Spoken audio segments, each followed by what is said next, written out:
The sum of numbers is found by adding the numbers. Now here we can see we have an example which is asking us to find the sum of 2, 8 and 11. We have another example down here which is asking us to find the sum of 4, 3 and 12. We have another one over here asking us to find the sum of 56, 100 and 200. And down here we have another example which is asking us to find the sum of 55 and 34. Let's do each one of these in turn and see how easy it is. Let's start here with the sum of 2, 8 and 11. Now the way to do this is to simply say, right, let's take the 2, let's add that to the 8, and then we'll add that to the 11. And the 2 plus the 8 is obviously 10, and we add that result of 10 to the 11, which will give us 21. So we can see that the sum of 2, 8 and 11 is 21.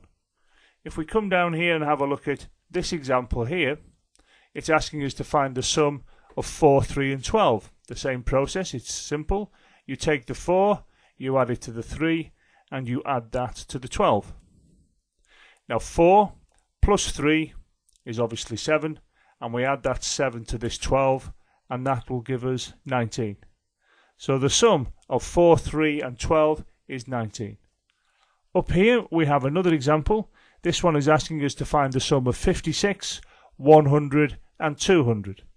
I'm going to do this one in a slightly different way, and here I'm simply going to write out the 56 and the 100 underneath, making sure that the figures go in the appropriate columns, as you can see, and we're simply now going to add those up.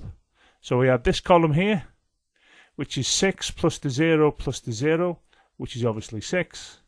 Then I add this column here, and it's the 5 plus the 0 plus the 0, which is obviously 5. And then I add the final column here, which is the 2 plus the 1, which is obviously 3. So that's my result there. So the sum of 56, 100 and 200 is the value 356. We can now come down here to have a look at this one, which is asking us to find the sum of 55 and 34. Now, on this particular occasion, I'm going to use a calculator. So I'll type in here 55, I'll add that 55 to the 34, press the equal sign, and look at the calculator here, and you can see that the result is 89. So I'll remove the calculator from view, and we can say that that therefore is 89. So there's nothing complex at all about finding the sum. As you can see from these 4 examples, you simply add up the numbers. And that's it. As straightforward as that.